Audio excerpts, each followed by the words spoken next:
Hello friends, welcome to our channel ഫീതൂസ് in wonderland. നമ്മൾ ഇന്ന് നോക്കാൻ പോകുന്നത് strawberry shortcake berry bit അഡ്വഞ്ചേഴ്സിൻ്റെ രണ്ടാമത്തെ എപ്പിസോഡാണ്. ഇതിൻ്റെ ആദ്യത്തെ എപ്പിസോഡ് കാണാത്തവരുണ്ടെങ്കിൽ തീർച്ചയായും കാണുക. അതിൽ നമ്മുടെ കൂട്ടുകാരുടെ പേരെല്ലാം പറയുന്നുണ്ട്. വീഡിയോയിലേക്ക് കടക്കുന്നതിന് മുന്നേ ചാനൽ സബ്സ്ക്രൈബ് ചെയ്ത് കൂടെയുള്ള ബെല്ലൈക്കൻ ഇനേബിൾ ചെയ്യാൻ കൂട്ടുകാർ മറക്കരുത്. എന്നാലേ പുതിയ വീഡിയോകൾ ഇടാൻ നമുക്ക് ഇൻട്രസ്റ്റ് ഉണ്ടാവുകയുള്ളൂ. പിന്നെ വീഡിയോ ഇഷ്ടമായ ലൈക്ക് ചെയ്യാനും നിങ്ങളുടെ അഭിപ്രായങ്ങൾ കമന്റ് ചെയ്യാനും മറക്കരുത് കേട്ടോ. നമുക്ക് നേരെ എപ്പിസോഡിലേക്ക് പോകാം. എപ്പിസോഡിന്റെ തുടക്കത്തിൽ കാണിക്കുന്നത് വെക്കേഷൻ അടിച്ചു പൊളിക്കുന്ന നമ്മുടെ കൂട്ടുകാരെയാണ്. എല്ലാവരും ഓരോ ഗെയിമുകൾ കളിച്ചുകൊണ്ടിരിക്കുകയാണ്.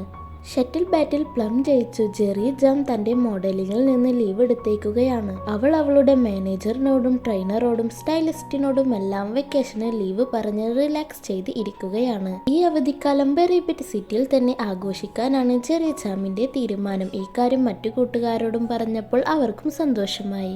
അടുത്ത സീനിൽ സ്ട്രോബെറി ചെറിയോട് ഈ വെക്കേഷനിൽ എന്ത് ചെയ്യാനാ പ്ലാൻ? എനിക്ക് ഈ ബുക്കെല്ലാം വായിച്ച് തടാക തീരത്ത് ഇരിക്കണം. നല്ല തീരുമാനം ചെറി. അവൾ അങ്ങനെ റിലാക്സായി സ്നാക്സ് കഴിച്ച് ബുക്ക് വായിച്ചുകൊണ്ടിരിക്കുമ്പോഴാണ് ഒരു ശബ്ദം. അത് വളരെ വ്യത്യസ്തമായിരുന്നു. പ്ലം കുട്ടീസിന് വെക്കേഷൻ പാർട്ടിക്കുള്ള ഡാൻസ് പഠിപ്പിച്ചുകൊണ്ടിരിക്കുകയായിരുന്നു. അവിടെ ചെറിയ ജാം വന്ന് ഇപ്പോഴും ആ വൃത്തികെട്ട ശബ്ദം കേൾക്കുന്നുണ്ട്. ആരാണ് ഇങ്ങനെ ശബ്ദം ഉണ്ടാക്കുന്നത്? പ്ലം. അത് കിബിൾ ഗാസ്ബോയിൽ പ്രാക്ടീസ് ചെയ്യുകയാണ്. ഇയാളാണ് ഇങ്ങനെ ശബ്ദം ഉണ്ടാക്കിയിരുന്നത്. ചെറി അവിടെ നിന്നും നേരെ പോകുന്നത് ലെമന്റെ പാർലറിലേക്കാണ്. ലെമൻ രാജകുമാരിക്ക് ഫേഷ്യൽ ഇടുകയായിരുന്നു. ജെറി, നിനക്ക് ഫേഷ്യൽ ഇടണോ? ഇവിടെയും ആ ശബ്ദം കേൾക്കുന്നു. ഷെടാ. ലെമൺ ബിസി ആയതുകൊണ്ട് തന്നെ ചെറി സ്ട്രോബെറിയുടെ അടുത്തേക്ക് പോയി സ്ട്രോബെറി ചെറിക്ക് കപ്പ് കേക്ക് എല്ലാം ഉണ്ടാക്കി കൊടുത്തു.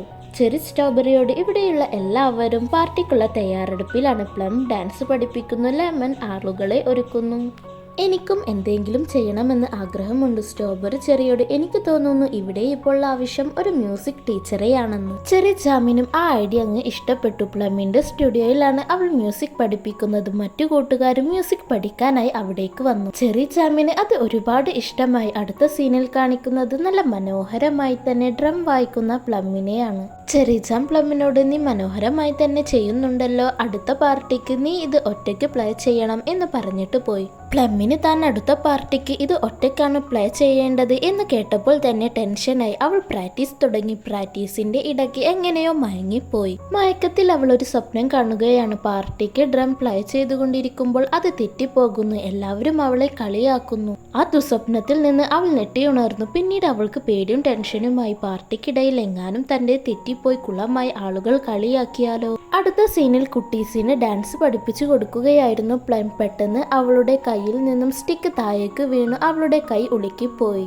അതുകൊണ്ട് കുട്ടീസും ഡാൻസ് നിർത്തി അവരുടെ വീട്ടിലേക്ക് പോകുന്നു. പിന്നീട് കാണിക്കുന്നത് ലെമന്റെ പാർലറിൽ ഇരുന്ന് പ്രാക്ടീസ് ചെയ്യുകയും ഒരുങ്ങുകയും ചെയ്യുന്ന നമ്മുടെ കൂട്ടുകാരെയാണ്. പ്രാക്ടീസിനിടയിൽ അവർ കുറച്ച് കുസൃതികളും ഒപ്പിക്കുന്നു. ലെമൻ ആണെങ്കിൽ ഈശ്വര, എന്റെ പാർലറിലാണ് ഇവരുടെ കുസൃതികൾ. അങ്ങനെ അവർ ചിരിച്ചും കളിച്ചുകൊണ്ടിരിക്കുമ്പോഴാണ് അവിടേക്ക് ജെറി ജാം വന്നിട്ട് പാർട്ടിയുടെ ദിവസം മാറ്റി വെച്ചിരിക്കുകയാണ്. കാരണം പ്ലമ്മിന്റെ കൈയിന് ചെറിയൊരു ഉളുക്ക് പറ്റിയിട്ടുണ്ട്. അത് മാറാൻ ചിലപ്പോൾ 2 ദിവസമെങ്കിലും എടുക്കും.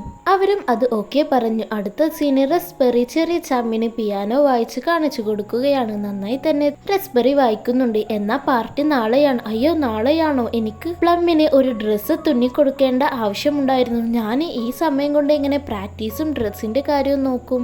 റസ്ബെറിയുടെ ടെൻഷനും വെപ്രാളവും കണ്ട് ചെറിയ ജാം പാർട്ടി മാറ്റിവെക്കാം, നീ ഡ്രസ്സ് തുന്നിക്കോ എന്ന് പറയുന്നു. അങ്ങനെ പിറ്റേ ദിവസം പ്ലമ്മിന് ആ ഡ്രസ്സും ഇട്ടുകൊടുത്തു. പ്ലം അത് ഇട്ട് വളരെ സുന്ദരിയായിട്ട് തന്നെയുണ്ട്. എല്ലാവരും അവളോട് നല്ല ഭംഗിയുണ്ട് പ്ലം എന്ന് പറയുന്നു.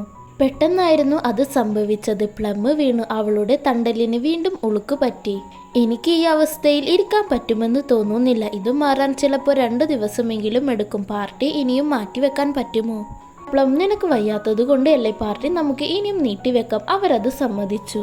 അങ്ങനെ പാർട്ടിയുടെ ദിവസവുമായി രാവിലെ തന്നെ പ്ലം ജെറി ജാമിന്റെ അടുത്തേക്ക് വന്നിട്ട്, ചെറിയ ജാം, എന്നോട് ക്ഷമിക്കണം. എന്റെ ഡ്രമ്മുകളുടെ സ്റ്റിക്കുകൾ കാണാനില്ല. ഞാൻ പൂക്കൾ പറിക്കാൻ പോയപ്പോൾ അത് എന്റെ കയ്യിലുണ്ടായിരുന്നു. പിന്നീട് അത് കാണുന്നില്ല. എനിക്കത് കണ്ടെത്താൻ ഒരു ദിവസം എങ്കിലും വേണമെന്ന് തോന്നുന്നു. പ്ലീസ് പാർട്ടി ഒരു ദിവസത്തേക്കെങ്കിലും മാറ്റിവെക്കാൻ കഴിയുമോ? സ്ട്രോബെറിയുടെ വീട്ടിൽ എല്ലാ കൂട്ടുകാരും പാർട്ടിക്കുള്ള തയ്യാറെടുപ്പിലാണ്. അപ്പോഴാണ് അവിടേക്ക് ചെറിച്ചാൻ വന്നിട്ട് പാർട്ടിയുടെ ദിവസം വീണ്ടും മാറ്റിവെച്ചിരിക്കുന്നു എന്ന് പറയുന്നത്. ഷെടാ, ഇത് എന്തൊരു കഷ്ടമാണ്. എത്ര ദിവസമായി ഈ പാർട്ടി മാറ്റി വെക്കുന്നു. എനിക്ക് പാർട്ടിക്കുള്ള മൂഡ് തന്നെ പോയി. ലെമൺ ആണെങ്കിൽ എല്ലാവരുടെ ഫേഷ്യലും ഇപ്പോൾ പോയി. ഇനി അത് വീണ്ടും ചെയ്യേണ്ടേ? എനിക്കതിനുള്ള സമയമില്ല. പ്രാക്ടീസും ചെയ്യണം. ചെറിജാമും നമ്മുടെ പ്ലമ്മിന്റെ സ്റ്റിക്ക് കാണാത്തത് കൊണ്ടല്ലേ, അത് നമുക്ക് കണ്ടെത്തുകയാണെങ്കിൽ അവളും പാർട്ടിക്ക് വരുമെന്ന് പറയുന്നു. അടുത്ത സീനിൽ സ്ട്രോബെറിയും പ്ലമ്മും കൂടി പുല്ലുകൾക്ക് ഇടയിൽ സ്റ്റിക്ക് തിരയുകയാണ്. അതിനിടയ്ക്ക് സ്ട്രോബെറി പറഞ്ഞു, എത്ര ദിവസമായി നമ്മുടെ പാർട്ടി ഇങ്ങനെ നീട്ടിവെക്കുന്നു. എല്ലാവർക്കും ഒരു മടുപ്പ് വന്നിട്ടുണ്ട്. ഇപ്പോഴാണ് പ്ലം സ്ട്രോബെറിയോട് ഇതിന്റെ സത്യാവസ്ഥ പറയുന്നത്. എല്ലാവരും എനിക്ക് വേണ്ടി വെയിറ്റ് ചെയ്യുകയാണെന്ന് എനിക്കറിയാം. എനിക്ക് ഡാൻസ് ഒരുപാട് ഇഷ്ടമാണ്. അത് ഗ്രൂപ്പായി കളിക്കാനും എനിക്കിഷ്ടമാണ്. ഇന്നാ ഇത് ഞാൻ ഒറ്റയ്ക്ക് എല്ലാവരുടെ മുന്നിൽ വെച്ച് ചെയ്യണം. അതെങ്ങാനും തെറ്റിപ്പോയാൽ എല്ലാവരും എന്നെ കളിയാക്കും. എനിക്ക് പേടിയാണ് സ്ട്രോബെറി.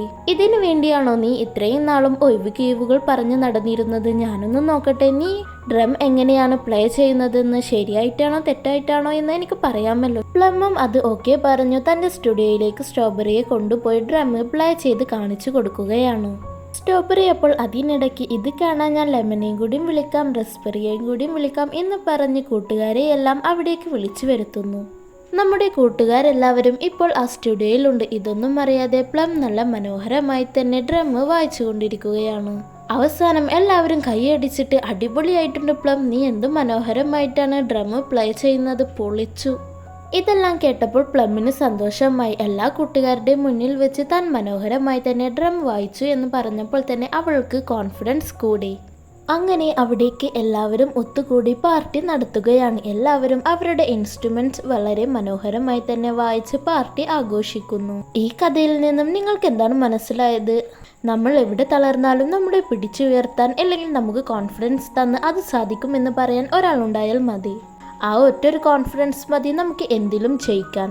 നിങ്ങൾക്ക് ഇതുപോലെ നല്ല കോൺഫിഡൻസും ധൈര്യവും തരുന്ന നിങ്ങളുടെ കൂട്ടുകാരോ ഫാമിലിത്തെ ആരെങ്കിലും ഉണ്ടെങ്കിൽ കമൻറ്റിൽ തീർച്ചയായും പറയുക. അപ്പോൾ ഇതുപോലത്തെ എപ്പിസോഡുകളുമായി വരുന്നത് വരേക്കും എൻ്റെ എല്ലാ കൂട്ടുകാർക്കും ബൈ.